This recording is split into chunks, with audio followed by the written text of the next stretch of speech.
Hey guys, this is Genking2 coming to you guys with another recording, but this one isn't of EB like my previous ones have been. This one is of Shogun 2 Total War. In fact, it's a mod of Shogun 2 called the Zen Mod, which is a mod designed to make Shogun 2 more realistic and how it depicts warfare. There's several changes that have been made. Some units have been eliminated, changed, or otherwise. So I'm going to go ahead and give you a rundown of the army I'm using. This is a battle against the AI, by the way. And it was done in realism mode. That's why you can't necessarily see all the enemy army, because I guess there's a fog of war effect installed. Yeah. But anyways, I've got 8 units of Yari Ashgaru, who are serving as a pikeman unit in my army. In the front, the Teppo Ashgaru, who are Matchlock Ashgaru from the old game, and Yumi Ashgaru in the back, or the Bow Ashgaru from Vanilla Shogun. And you'll notice that each of them are given a proper Japanese name. For example, the general, if I can find him, right there, he's called the Taisho, and these, the former katana samurai, katana cavalry. Now they are naginata-wielding samurai cavalry, the Jirkihei samurai. And sort of, I wanted to make a pike and shot type army, but I wanted to back it up with bowmen, because I'd prefer to have 2 layers of fire going at the enemy. Especially because my enemy has a fair number of bows, because he's the Chokosbe. And as you can see, he's got 2 bow cavalry units, the Chokosbe Kyukihei samurai. They even have the special leader, Chokosbe Motochika, I don't know how you say it. We got 3 units of what appear to be rebel gunmen, Sanpei Wako, similar to Wako Raiders of some sort. Yari Ashgaru, Kaihei Wako, which are Bow Wako, I guess. Some Yumi Ashgaru. You have Naginata Samurai, Naginata Ashgaru, that's another new unit. There's no more Longsword Ashgaru, because historically, in the Sengoku Jidai period, the katana was not the most important weapon in field battle, and when it would be a weapon you'd use after you had already closed with your opponents, and you'd already made use of your pole weapon, typically a naginata or a yari. And especially if you think about it, if you're looking at a fight, like, the weapon you want to start out with is definitely going to be one of these naginatas. Besides, if you don't have a pike, you're definitely going to want to have one of those, because it's sort of like a katana on a stick, which just gives you more reach and is a far better defense against a horseman. You don't really want to be charging into battle with just a sword. It's generally not a good idea. There's a reason why all the European armies at this time had their warriors almost all with pikes and guns, and they'd have only a few units of swordsmen in them, and a few units of halberdiers, because that was the most effective method they came up with at the time, especially for penetrating advanced armor that they had developed. And the same thing with the Japanese. The Japanese may not seem it, but these guys still have decent armor, still enough to fend off an arrow to the chest. So, yeah. Well, enough with the historical commentary, let's get to the battle. And I only brought 1 unit of cavalry, because that's all I really felt I necessarily needed. This guy would just be there to charge and disrupt enemy archers, so I could get some more missile fire in, because obviously I have a very missile-oriented army. I mean, about half of it is spearmen by composition, since these are the largest unit I have. Because the unit sizes of the Ashgaru units have been enhanced. Notice how the old Ashgaru units, the missile ones, used to have 120 men, now they have 150. The melee ones have 180 instead of 150. The samurai are much smaller in comparison. The 120 men knocking out a samurai. They are, however, quite advanced, elite, and they stand out more in terms of morale, but they are also significantly more expensive.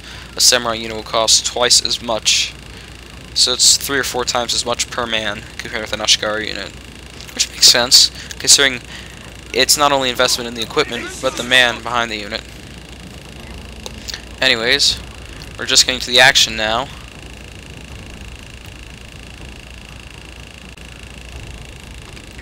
And here we come. I have the AI on defense, because I find it a bit more challenging usually when the AI is on defense, and I have to come up with my own plan for attack. And I have my army lined up in 3 lines, in chronological order, because archers can shoot over your own troops, whereas gunmen obviously can't. And I have to make... I thought, in fact, I was being kind of stupid. I wasn't looking at the banners. I thought these were, in fact, bow units when they're not. They are gun units. So I thought to engage bow units, I need to use my own bowmen, because gunmen aren't going to win in a fight against faster shooting and longer range bow units. That turns out I made a good pick anyways, because these Yumi Ashgaru do a pretty good number on these guys right here. Let's watch the first volley go off here. It's going to be flaming arrows. Oh, well, I guess I have to wait a little bit. Played this a couple days ago, so I don't precisely remember, but have them move forward.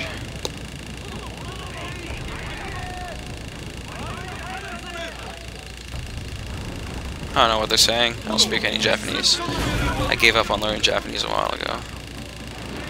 There you go. That is not very pleasant. Another thing they've done well in this mod is, I think, implementing missiles well. I especially think they implemented the guns well, because the guns aren't horribly overpowering anymore, but they're still strong. These guys seem to not rat like their comrades.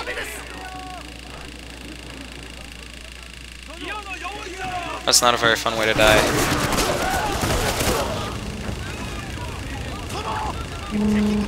Just stand there in my PJs while I take arrows? Yeah, that sounds great. Well, at least we're getting some fight back now. And I retreat my units.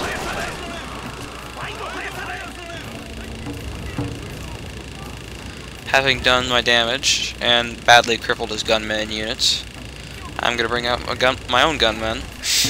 I'm going to have them use fire by rank, obviously, so I can maximize their firepower. I got 3 ranks, 150 dudes shooting guns at the same time. It's pretty good, especially because these things have the accuracy. I have shit accuracy, even though I've got 3 chevrons on each of them. Let's move forward a bit.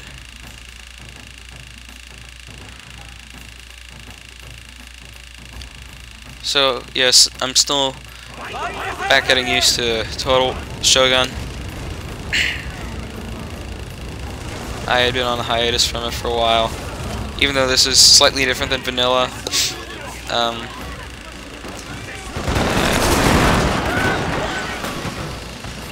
You can see at the long range the guns aren't working, but the combination of the gunman and the backup archers really puts some damage on these guys.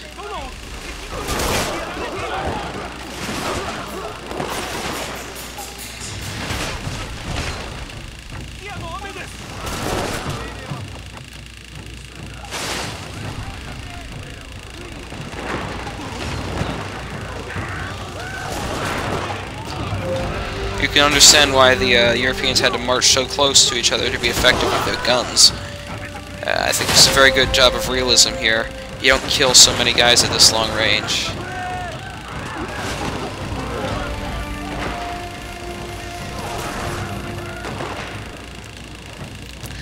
And you can see it's mainly the arrows that are doing the damage, but it's pretty much easier to train a peasant with a gun than it is with an arrow. The only limitation really is on how many guns they have. But interesting historical fact: during the Sengoku Jidai period, Japan actually manufactured some of the most advanced guns in the world. I sent in my cavalry here to disrupt the archers on this flank, and also to get these Teppo units here. And they shot up a lot of their own guys, trying to defeat my cavalry, and they're kind of in disarray. But it's the AI, so what do you expect? They're always going to be in disarray. And I think I actually ended up wasting a lot of missiles taking out these guys. Kind of wish I had some more cav units at this point, but it works out fine. And you see my orderly line of gunmen. It's beginning to become a bit more disordered as I move out.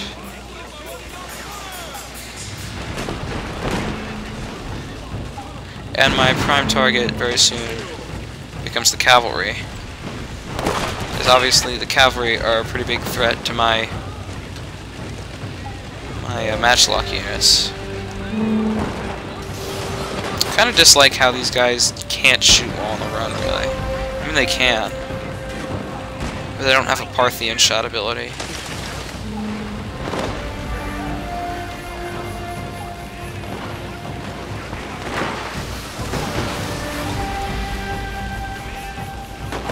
Basically, at this point, we just have all the ducks lined up in a single row.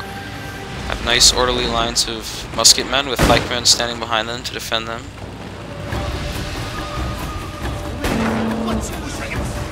Get up the bow units that pour some more fire in.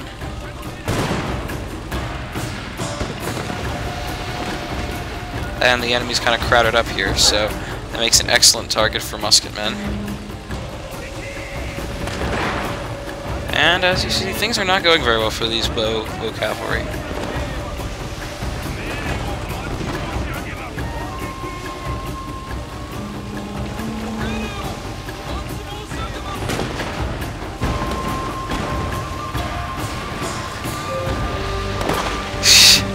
It's pretty disastrous.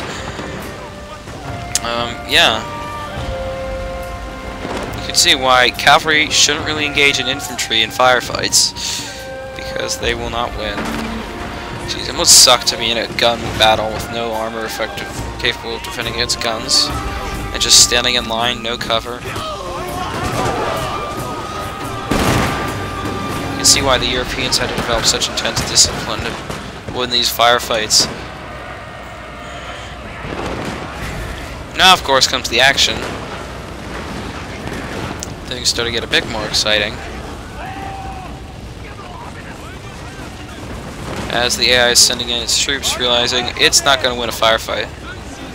And I run my guys away very quickly, so I can just face him with a bristling wall of pikes. I don't quite get all my troops away in time, I don't think, but I do a decent job. And the pike wall holds pretty well. I mean, it always seems like a big mess since these pikes aren't quite nearly as long as European pikes, which is the kind of pike I'm a bit more used to. Well, I'm really used to sarissas from EB. But yeah, I don't run these guys away in time. They get stickered by those Naginatas. The Ariashko push a pike sort of here, and I just keep blasting away with my Teppo units here.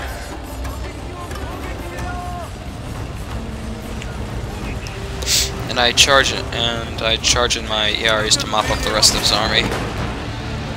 So really this was just sort of a missile-dominated battle. The melee action takes place in a very short frame of time. Probably because the armies I chose. I guess I'll do one more battle after this, because it's pretty fun, and I don't really have a whole lot else to do right now. I probably should be writing up a report on RTW battle mechanics that I meant to make at some point. This is a bit more entertaining for now. So it's cool to note that these Kaihei Wako are actually fitting back pretty well for now.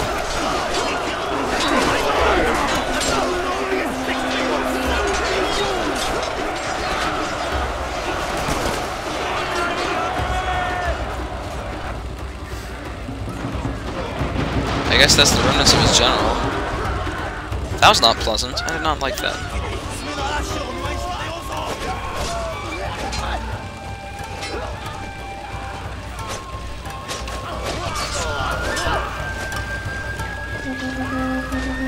Take some guts.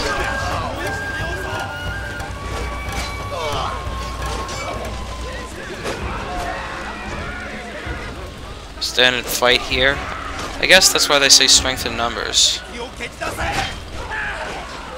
But yeah, when you just got a hat to defend yourself, that's not really an optimal way to fight.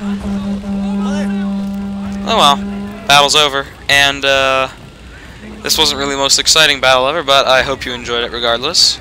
Maybe I'll come back with another silly army like this one, and just have some more blasting away. Thanks for watching, and have a good day.